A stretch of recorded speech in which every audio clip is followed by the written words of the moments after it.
Ladies and gentlemen, we are here with week 3 in the Pokemon Premier League, PPL Season 3. My name is CBAD, coach of the Detroit Steelwings. We are taking on Mountay and the Immunity Idols. Now, first off, right out of the gate, this is going to be fun. Mountay is a fantastic battler. I always loved watching his battles last season. Low-key fanboy, very excited for this matchup, very nervous for this matchup. But we're going to do a little bit of some transaction talking before we get into the actual team builder. So there will be some text floating somewhere on screen if for the team builder portion. And as that slowly starts to ascend back up into the heavens, coming down from it will be the text for the battle. If you want to hop right on ahead and just skip everything and be blind to everything that's going on. If you do that, wouldn't recommend it. Watch this. Everybody loves the team builders. Everybody loves the graphics. It's heat. It's awesome. Leave a like if you're new. Subscribe for more Pokemon Draft League content. Coming off a win last week. Skin of our teeth, frankly. But we are on the board, which is always a good thing. We're looking to stay on the board now. And in doing so, we did make some transactions last week. So we'll go ahead and start talking about those. So we did drop a total of 4 Pokemon, excuse me. We dropped 4 Pokemon, and we picked up 4 Pokemon. I believe we have a total of 7 free agency picks that we can do, or free agency transactions throughout the season up until week 6. So we did use 4 out of those 7 this week. And in doing so, we dropped a few people that might have been some fan favorites, but I'm hopeful we picked up some Pokemon that, you know, you guys enjoy. So let's start talking about those. Let's talk about those who have left us, who are no longer here. Coming off the roster this season, we did drop Izumi, the Mandibuzz. We did drop Alphonse, the Heatran. We did drop Sloth, the Electivire, and we did drop Isaac, the Glastrier. I really liked those 4. I feel like they have a lot of value on drafts. Unfortunately, for my draft, I have a lot of Pokemon that already want to do some of those roles as it is. So I found it a little bit hard to like justify bringing them if there was something that might be a better pick elsewhere. So that being said, we did pick up some new members of the team. Of course, we're not dropping 4 without picking them up and recapping them. So very excited to announce some of these. So the first Pokemon that we picked up in dropping Mandibuzz, our dark type, we did need to pick up a Pokemon that would help us out with that psychic check. And I think we got the best psychic check in the game, quite honestly. We picked up Mustang, the Incineroar. Now, Incineroar is a fan favorite in my mind. It's got a great ability, Intimidate. It's got a great defensive typing. I think it's got great bulk overall. Like, its speed isn't too crazy, but I don't think you need speed on this thing. I mean, between Intimidate and then just like great typing overall, great stats, 95 HP, 115 attack, 90 defense, 80 special attack, and 90 special defense. It just works really well, in my opinion. Let's talk about its coverage moves. It's got access to things in setup with like Bulk Up, Flame Charge, Swords Dance. It's got access to Close Combat. Signature move, Darkest Lariat, ignoring stat changes. Drain Punch, Earthquake, Fake Out, Facade. We talked about Flame Charge, Flare Blitz, Iron Head, Stab Knockoff coming off of a huge 115 attack is always a good thing to have. Low Kick, Leech Life, Parting Shot for pivoting, as well as U-Turn, which is always great. It's got phase potential with Roar. It can Taunt. It can Thunder Punch. It has set up for Trailblaze. It can Will-O-Wisp things as well. Very, very solid Pokemon. Very excited to have this. I think it fits a very nice role on the team. I think it helps provide us a little bit more of an offensive momentum to some of those dark types, or to some of those psychic types that Mandibuzz really didn't bring to the table, in my opinion. I think it was good, but it really was, as we saw in week 1, it kind of comes in and pivots, and if my opponent plans on that pivot, I can go downhill really quickly. So I want a Pokemon that really makes my opponents forced to think a little bit before spamming some of those psychic moves, and I believe Incineroar is that Pokemon. Next thing we talked about, I did drop Heatran, and I know in the draft analysis I talked about how I picked up Heatran in the grace period because it just works really well on a terrain team. And I really, the more I just tried building with Heatran and the more I tried like working around it, I mean, I feel like maybe Gen 7, like Tapu Bulu Heatran, Gen 8, Rillaboom Heatran, I think that might have been a little bit better. There's so many ground moves now that Pokemon can have access to, whether it be High Horsepower, Drill Run, Scorching Sands, Stomping Tantrum, you name it, that just like Earthquake just being nerfed by the grassy terrain just doesn't really cut it anymore. And even though we have like that grassy terrain to help us get some recovery and stuff, it really was, I felt like it was one of those mons where, you know, it'd be like if every Pokemon got access to Ice Beam and you're after Landorus all of a sudden. Like, it just doesn't feel as good as it used to. Maybe that's on me as a player. Maybe that's the truth and I'm the GOAT and what I say is prophecy in Draft League, but it didn't really feel too good to me. So looking at this, I did want a Pokemon that could still act as somewhat of a fairy check.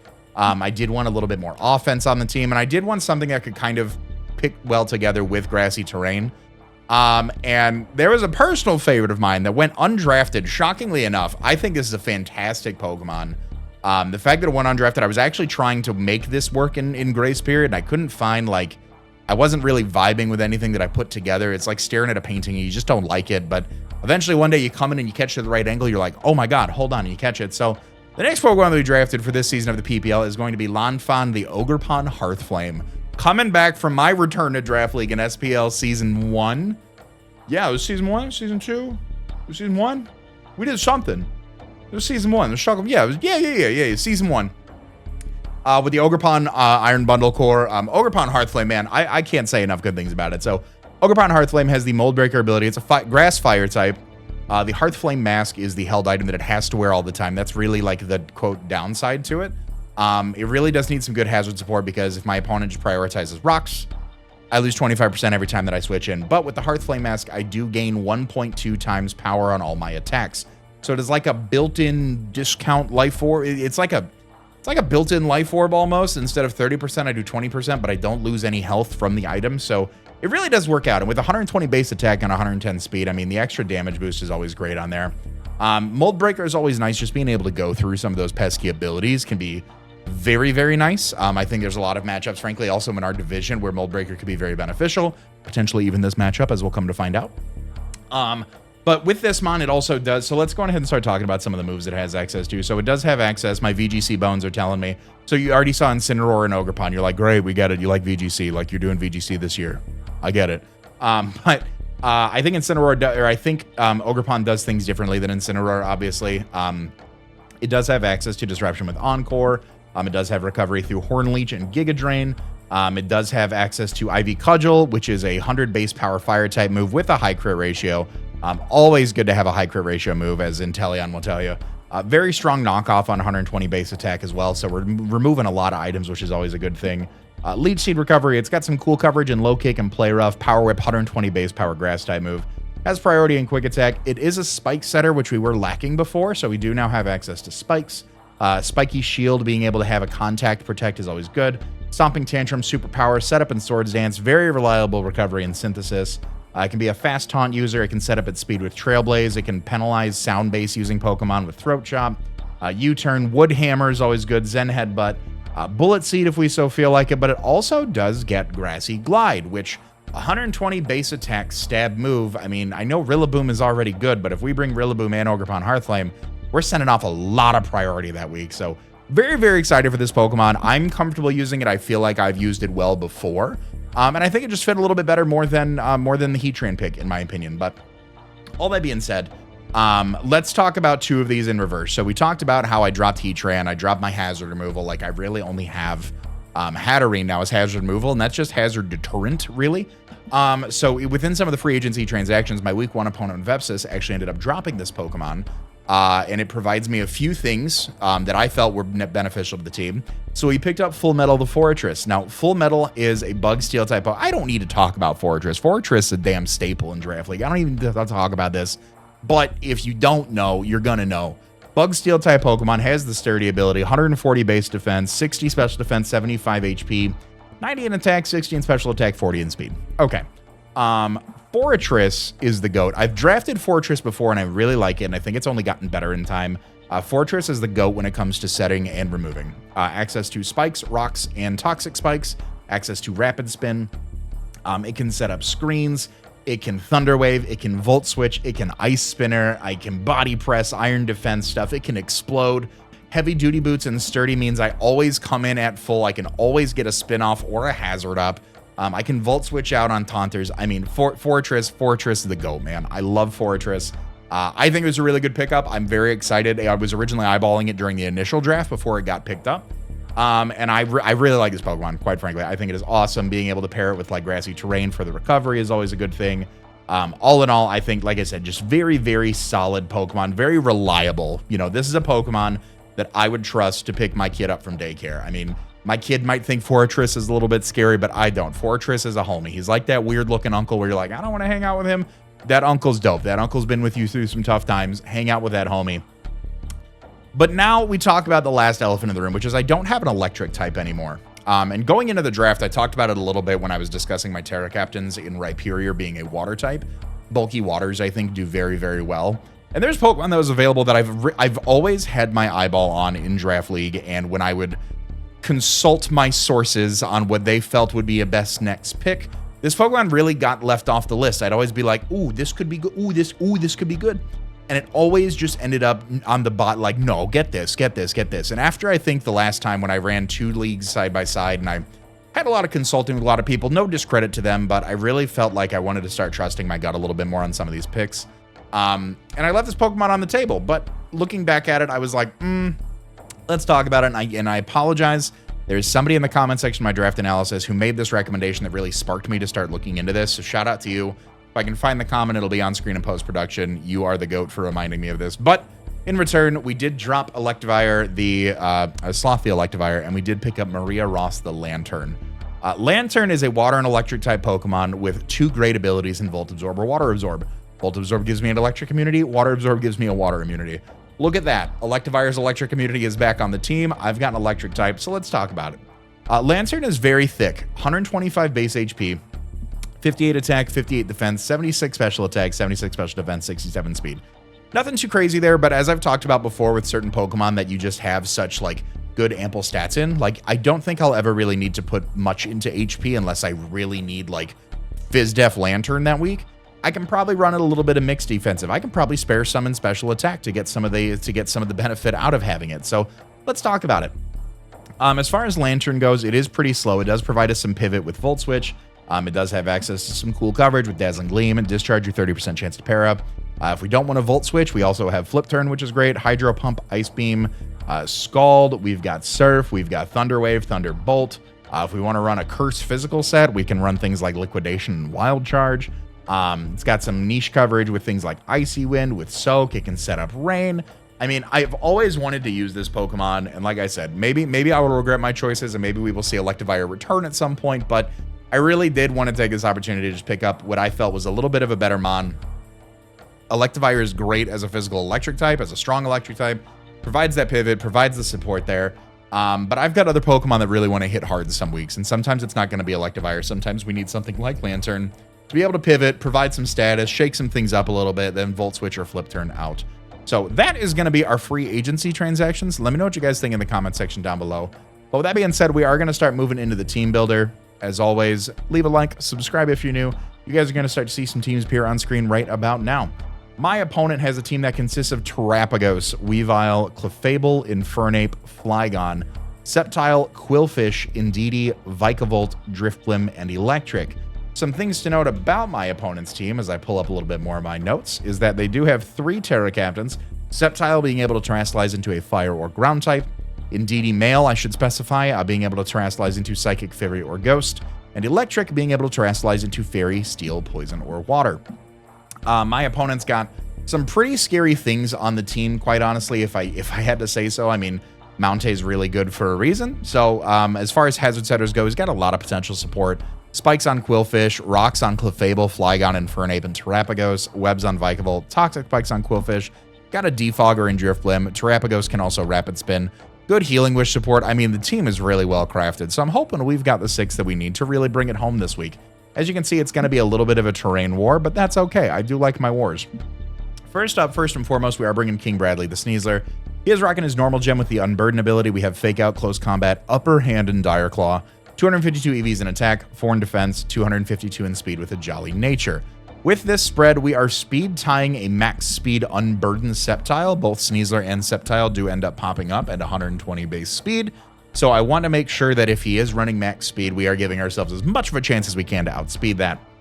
Close Combat and Dire Claw go very, very nicely into Mountai's team.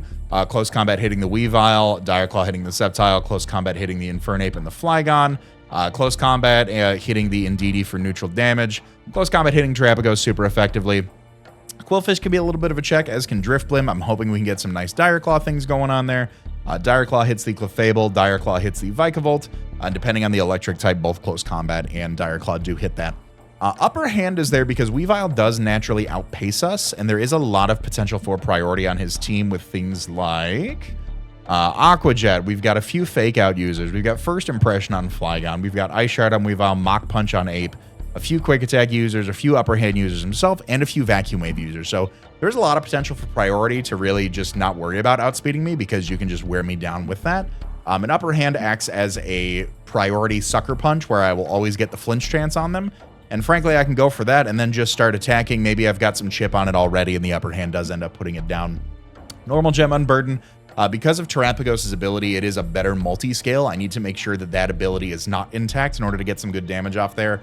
Normal Gem Fake Out is great. It activates my Unburden. It makes sure I've got priority over the Terapagos. It does enough damage to where if it is leftovers or if I have my own grassy terrain up, if I am bringing it, we are able to still keep it around the 99% range. So that way close combat is always doing just an insane amount of damage to it, if not knocking it out. Next Pokemon we are bringing is Mustang the Incineroar. He is rocking his heavy duty boots with the Intimidate ability. We have Knockoff, Parting Shot, Flare Blitz, and Roar. 252 EVs in HP, 36 in attack, 92 in defense, 120 in special defense, and 8 in speed with a careful nature. With this spread, we are 3-hit KO'd by Indeedee, specifically Specs Indeedee, and we are able to take a lot more of the specially offensive hits that he does have. Knockoff is always great for removing items. Parting Shot is great for a little bit of disruption. Flare Blitz is very, very strong into his team, being able to do great damage to things like Weavile, Sceptile, Vikavolt, depending on some other sets. I mean, 120 base power move on 115 base attack is just always good. Roar is good for any sort of setup. If we do get hazards up, if there are any Pokemon that have set up on us, we are able to kind of phase them out, which is always a good thing. And I think Incineroar is just a great mon and over. We already talked about it in the free agency transactions. If you didn't watch that, but you're watching the team builder, you're really missing out on a lot of stuff here. Next up, we are bringing Hawkeye the Inteleon. She is rocking her choice specs with the Sniper ability. We have Hydro Pump, Snipe Shot, Flip Turn, and Vacuum Wave. 4 EVs in defense, 252 in special attack, 252 in speed with a timid nature. Again, we are hitting such a high speed because we do need a speed tie with Sceptile. We are outspeeding everything else underneath Sceptile, barring any choice Scarfers. Vacuum Wave is nice for catching the Weavile off guard if it does decide to show up and stay in on us. Quite honestly, my opponent does not have a water switch in. Like Sceptile, I do not believe to be a water switch in, neither is regular Quillfish. So water moves just go very, very crazy. Terra Water with choice specs on things like Hydro Pump and Snipe Shot are always going to be good.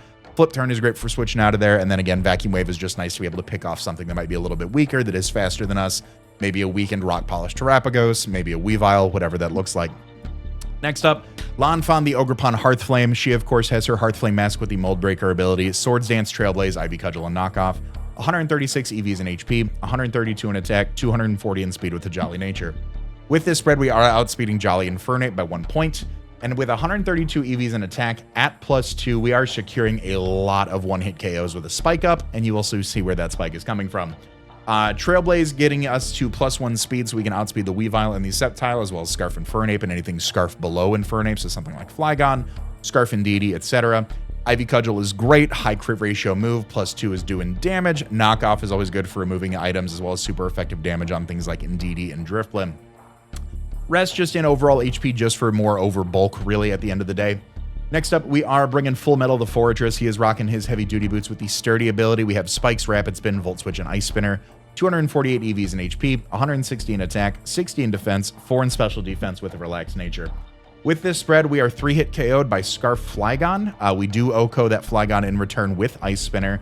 We do have the rest in special defense, really just for some overall bulk there. Heavy duty boots paired with Sturdy means I always come in on full despite whatever hazards are up. I can always get a spin off provided I don't get spun into a Drifblim or a Terra Ghost Indeedee. I can always get a spike up if I'm facing down an Infernape and I really need a spike up over a Flare Blitz. Ice Spinner is good for removing the Psychic Terrain on my opponent's side of the field, so that way things like Vacuum Wave and Upper Hand from Sneasler can go off without a hitch, and Volt Switch is nice for a little bit of slow turn momentum. Last but not least, we are bringing Winry the Hatterene. She is rocking her Assault Vest with the Magic Bounce ability, Nuzzle, Mystical Fire, Draining Kiss, and Expanding Force. 252 EVs in HP, 160 in defense, 96 in special defense with a bold nature. With this spread, we are 3-hit KO'd by Specs Indeedee. The rest is tossed into physical defense just to help us out with things like Weavile and Infernape. Nuzzle is great because if facing down something like a Terapagos, I really just kind of shut it down. Like, it can't, I'm always going to do damage to it. I'm always going to break its shell. I'm always going to paralyze it. I'm always going to toss off some good paralysis on some Pokemon on his side of the field. Mystical Fire is great. It's good, super effective coverage against things like Weavile, against things like Sceptile. It can provide some special attack drops on Pokemon like Indeedee, like Drifblim, like Clefable. Draining Kiss is always good for the recovery. Fairy coverage is really good this week, I feel, with things like Weavile, with things like Flygon running around. And then Expanding Force, always a good way to make sure that I can hit the Quillfish that's on the other side of the field and make sure I don't get walled by a Poison type as a Psychic type. But another thing about it is that if Mountay does decide to bring Psychic Terrain, my Expanding Force then does get boosted by an additional 1.5 times. Always a good time there. That is going to be the team. Let me know what you guys think in the comment section down below, and I'll see you guys at the battle. Ladies and gentlemen, we are here with our week 3 battle going up against Mountay and the Immunity Idols. If you guys skip the team builder, first off, you're going to be really confused because we made some free agency transactions. You guys can see the 6 that I am bringing. Leave a like, subscribe, and I'll see you at team preview. All right, so he is bringing Weavile, Quillfish, Terrapagos, Sceptile, Vikavolt, and Flygon. All right, let me get my notes here. I can spell Weavile. Weavile, Quillfish. So no Terrain War, no worries. Terrapagos, Sceptile, Vikavolt, and Flygon. So that also means that Sceptile is the only form of Terra Captain as well. Okay, let me make note of that here. Sceptile can be fire or ground. Get my notes. Ah, that would be why it looks weird. I forgot I zoomed in on those. Okay, there we go. Sceptile is fire and ground. Okay. So as far as leads go, Terrapagos is the only form of removal on that side of the team. Fortress looks great to kind of lead off with. However, I also don't mind the Incineroar lead. I think Incineroar kind of leads off pretty well. We set our good lucks. We set our have funs, rather. Because you don't ever want to wish your opponent luck. Like, you want to, hey, I hope you enjoyed the match, but, like, I hope you don't parry me 5 turns in a row type of deal. So, let's see what we got going. Had to double check, make sure I was recording. It leads off with Voltaire, the Vikavolt. Okay.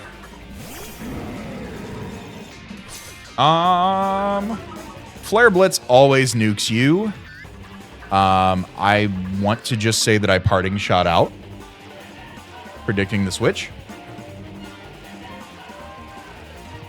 The Vikavolt has Levitate. The Flygon has Levitate. The Terrapagos has Terra Shell. I'm just filling in my items here as best that I can. So I'm going to parting shot out here. He may just Volt Switch because I did not bring my Rhydon, or my Rhyperior, excuse me. So instead of getting webs up, I could just parting shot out into the Hatterene. He wants to stay in. If he's like Akaberry, if he's Sash and wants webs, whatever that looks like. I do have my spinner intact. I don't see Infernape on the other side of the field, so he's going to stay in. Okay. So I've decided to stay in. That is fine. I will go into Hatterene in case there is any sort of an attempt to get webs up. Just to make sure that I block those. We also probably are going to be the likely one to answer and eat this. Here's a Volt Switch. Okay. Did 255 at -1. Put me down to 255 at -1. That did 20%.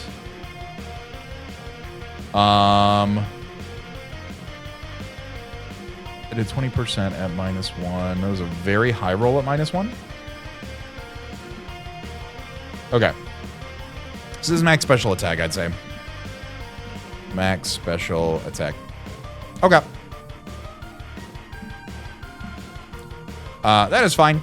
I think Hatterene is a pretty good Pokemon into a lot of this. Let's take a look at Quillfish. Quillfish does have the Intimidate ability. So like a very offensive Quillfish could knock me out right here, but also Expanding Force could also do that.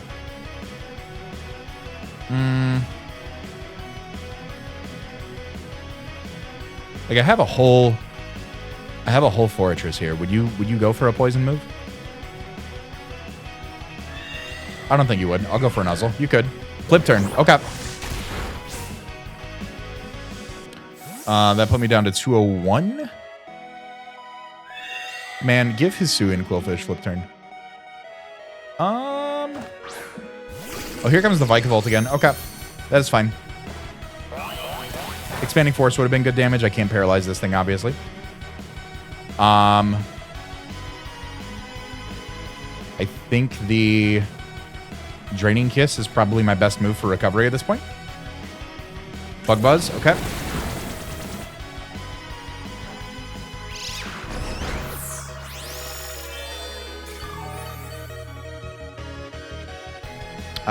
That looks like a winning exchange to me.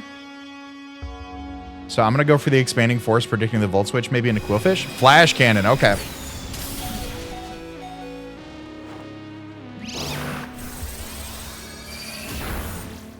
Okay. I think it's where Hat goes down, probably.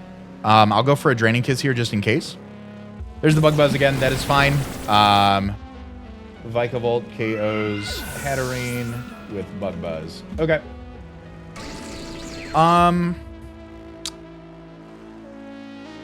Ooh.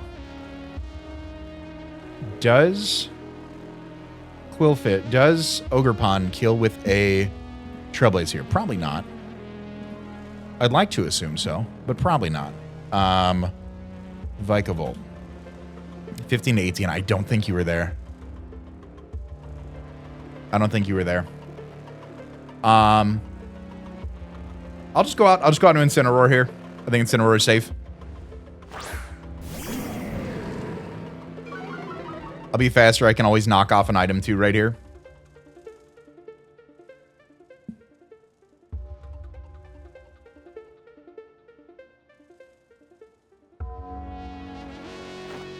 Okay. So at least we play a game without webs. Incineroar KOs Vikavolt with knockoff. Okay. Akabe. Ooh, okay, okay, okay. I see you. That's why you stayed in pretty confidently there. I like it. I respect it. I do.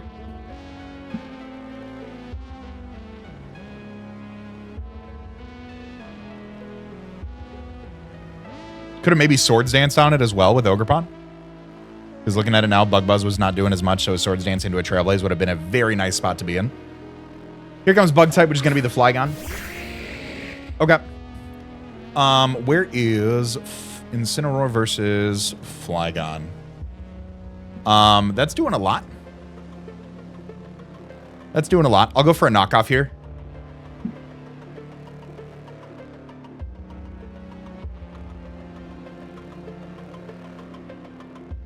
Goes for a Dragon Dance. I've always got the Unburden Sneasler in the back to start trying to do stuff. There's the Earthquake.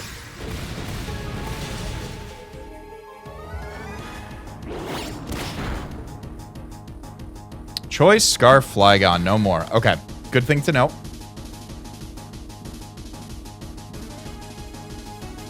Good thing to note here. How well does Ogerpon take that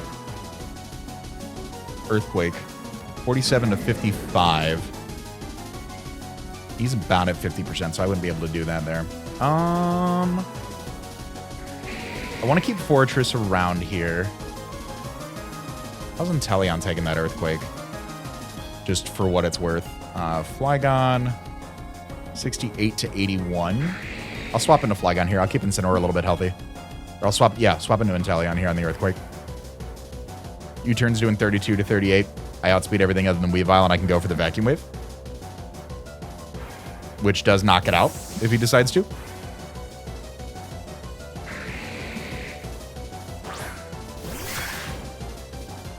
Let's do Earthquake again. Okay. Now into Flygon. I believe I can always just get my Terra off and go for a Snipe Shot.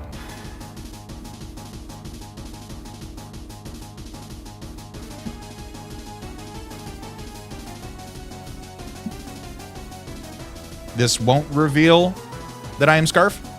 Or Specs, rather. So if I can keep that information in the back, it'd be nice.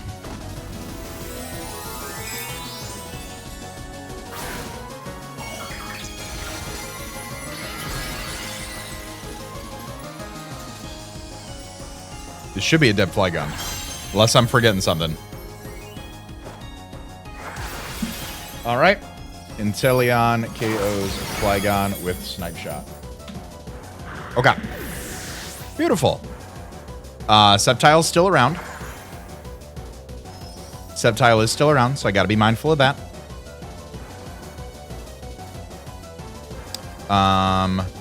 He might not know that I'm Specs, so he could also go Weavile, which in that case I do have to pivot out into something like Fortress.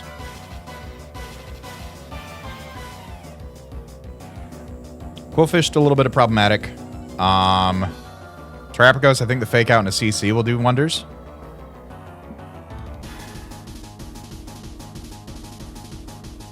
So let's see. Let's play the game. It's the game we play. Because he also doesn't know if I'm Scarf to go into Weavile. I feel like Sceptile here is like an okay play. But like Snipe Shot's still doing a lot of damage. And if I manage to get that crit roll on Snipe Shot, here's Weavile. Okay. Pressure Weavile. Okay. I'll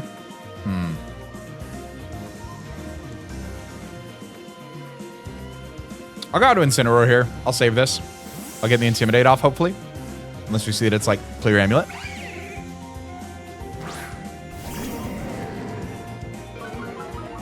Alright, we do get the -1 drop. As it goes for knockoff. Okay. Gonna remove my boots. I am just gonna light off a Flare Blitz into this thing and hope. Would you kill me at -1? Probably, right? Weavile, offensive. What am I at, 52? Yeah, you'd have to kill me, right? 13%? Yeah, Triple Axle would knock me out. Icicle Crash. Yeah, I think I just Flare Blitz. Truthfully. Depending on my build, Icicle Crash and, what's it called? Oh, yeah, actually, it never knocks me out. So, yeah, Flare Blitz would pick this thing off or bring it down to Sash. So I'll go for it. So you can do here, obviously, if it has fighting coverage, you know. That's where that goes. Withdraws. Okay, so Parting Shot would have been a better offensive move there. But I didn't calculate Intimidate right the first time around. Here comes Quillfish. Gets the Intimidate off on me, which is fine. I will Flare Blitz in return. Oh, that's some damage. You got Rocky Helmet. Okay. Helmet. Incineroar. Dies to Quillfish. Helmet. Recoil. Okay.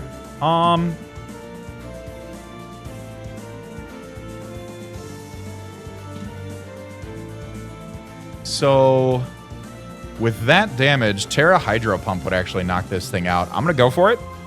It's max HP. 84 to 99.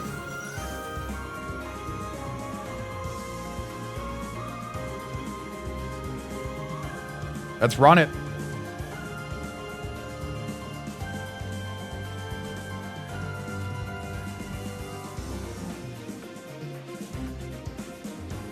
$84 to $99 at max HP Quillfish. I will run that fade right now.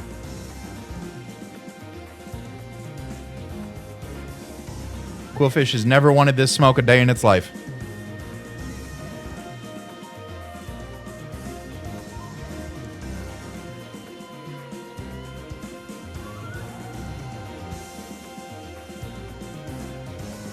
Never have I ever.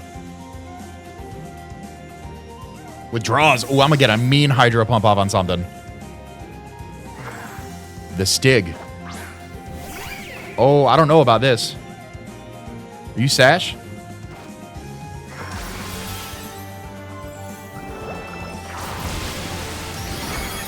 Oh, all right. Inteleon KOs Weavile with Hydro Pump. Beautiful. So Sceptile could definitely come in here. Sceptile could definitely come in. Here comes Mega Sceptile. Yep, there it is. Okay. So this is a speed tie. I could always just get my Hydro Pump off here. What do I need to beat Quillfish at the end of the day? I probably actually do need this around. And if it's Terra Fire, it's going to pop my Fortress. YOLO. Hydro Pump. Hydro Pump to max HP Sceptile is doing a lot. I will take it.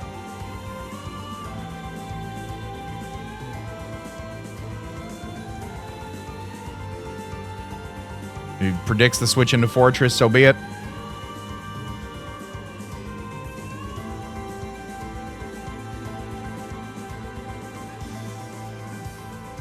We've got our own Unburden in the back. I can always crit my Hydro Pump and just blow it out of the water. Oh. Fire and ground.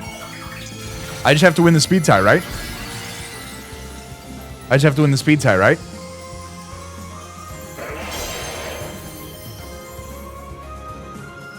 Oh, you're faster. You won the speed tie. Okay. Sceptile, KOs, Inteleon with Terra Blast ground. Okay. That's all right, I want to say.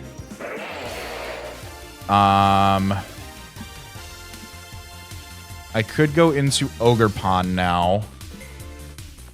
Terra Blast ground. What does this thing get for me that I would be afraid of as an Ogre Pond? Does get acrobatics. Because I can always end up using Sneasler, right? I can always Sneasler something at the end of the day. I can try to Sneasler the Quillfish down. I'll go into this, like I said. I will try to go for my Trailblaze here, because it is super effective damage. We know this is ground. I assume this is Unburden as well. So we'll see.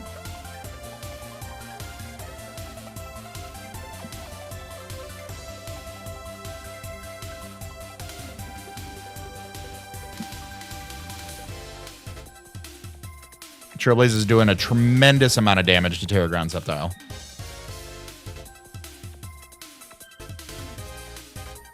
So I don't know if he maybe brought, like, Grassy Seed.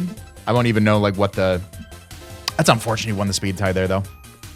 It is what it is. Could be Scarf. Could be Scarf Terra Ground at the end of the day, you know? I can't... There's Terra Blast again. Okay. I don't know how much that's going to do. 166. Okay, that did exactly half. My speed's going to go up by 1. I see no item there. Okay.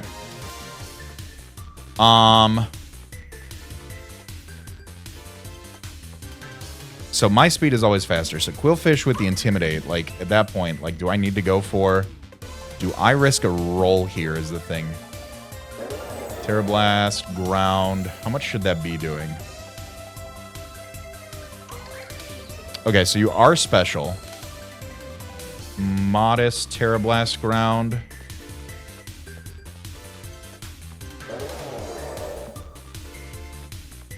Are you expert belt or something?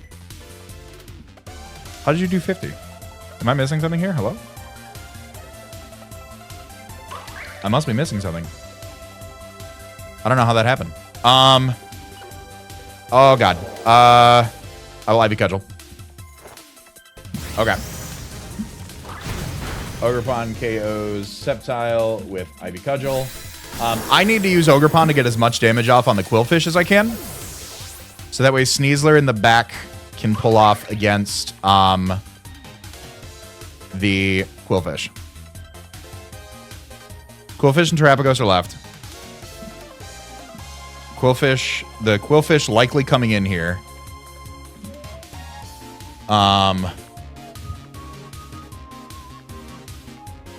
It's already had its item removed. It was Helmet, right? No, because I died to knockoff recoil. There's Quillfish. Okay. So I need to get as much damage off on this thing as possible. Do you... What am I at? I'm at 50. Liquidation. 30, 34. What about Poison Jab? If I go for, like, Swords Dance here? I'll try it. I might be throwing right now.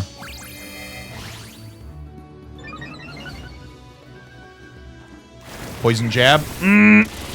Nope, that's it. I should have went for the attack there. That was a throw.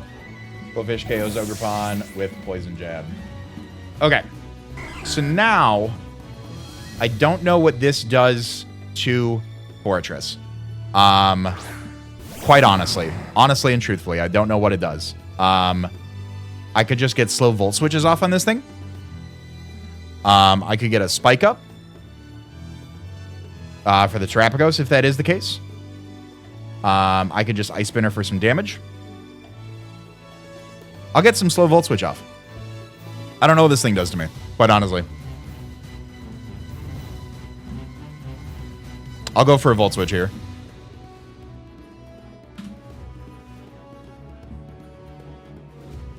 Because that's at least 32 to 38, and I can just keep switching this thing in and around. Thunder Wave. Okay. It's got the Thunder Wave.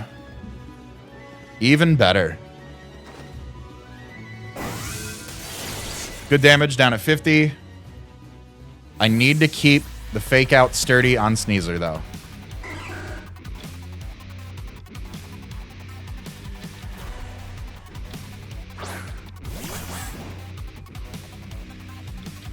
I'm going back out into Fortress.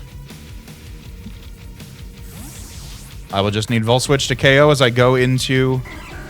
let me get a Spike up, because I'm imagining a world where it's like... It could be Protect Heavy Duty Boots at the end of the day. Goes for Flip Turn. Okay. So we're going to get a fast Volt Switch off on Terrapagos, at least.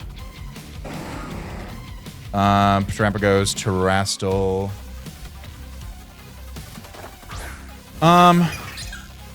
So here's the thing. I think I need to Ice Spinner twice here if it's like sub.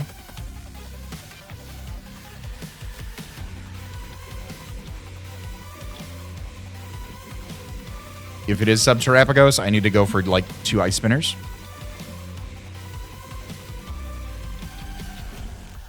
Like, I'll need to at least break the sub, right? Flamethrower. Oh, shit. Okay. All right. Terrapagos, KOs, Fortress with Flamethrower. Okay. So what I need to happen here, truthfully and honestly, is for this Fake Out close combat to go well. And then I need Dire Claw rolls on the Quillfish. Otherwise, he wins this 2-0.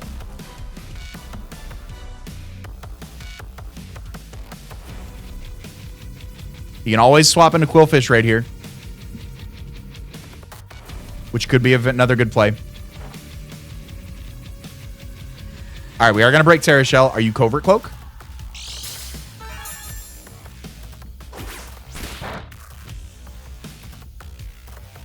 All right, we got the flinch. Now I go for the close combat.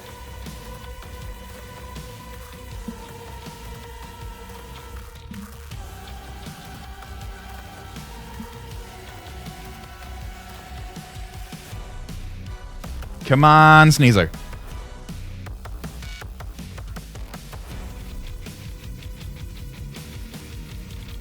I can get some cool Dire Claw stuff going on. This will be a close end game.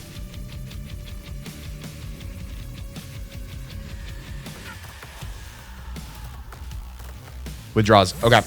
Oh, yeah. Swords Dance would have been great here. Close combat's doing 15 to 18 to Quillfish, and then I would just need some like Dire Claw stuff to happen.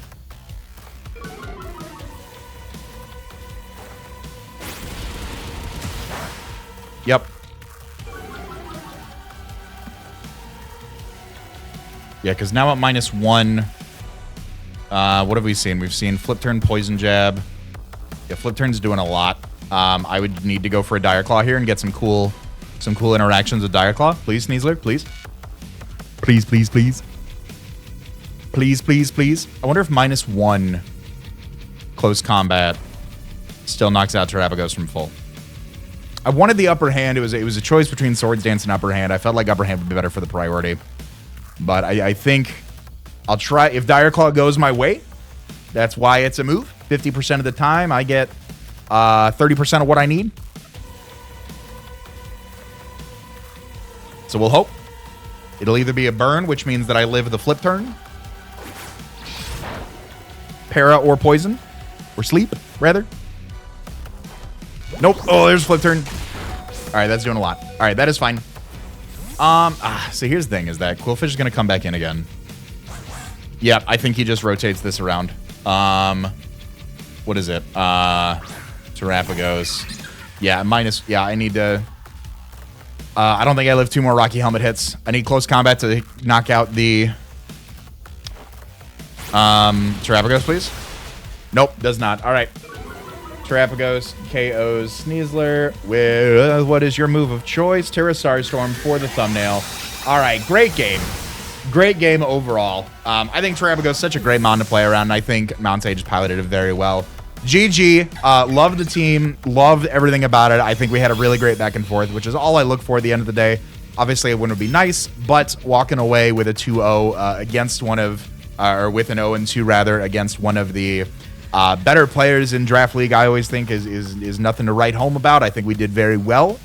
Given the matchup, there could have been some opportunity for me to play a little bit better. I think about the Quillfish and the Ogre Pond interaction definitely could have gone better. I think instead of going for the Swords Dance and just removing the helmet might have provided us a little bit of a better end game there. But as we saw, the -1 Sneasler was not able to do it with close combat. So maybe I should have gone for Dire Claw there, and a 50% roll would have worked in my favor. But you can theory mon all you want there. And the only reason I say that is not to come off as a sore loser or anything. I'm really happy with the outcome. I just know that sometimes people in the comment section like to conjecture of how a game could have gone better, and I want to show you that I'm smart and understand how the game could have gone better too, because that's what it takes to grow as a player, is really identifying those outs and just seeing what it was. We could have won a speed tie against the Sceptile, so I didn't have to do all the fun stuff there. We could have done a lot of things within this matchup, but it is what it is. The better player won. Really love the team. Go check out Monte's channel. Link will be in the description. Leave a like if you've enjoyed. Subscribe for more Draft League content. All that being said, I want to remind you guys to be great and do great, and I'll see you guys next week for game day. Later.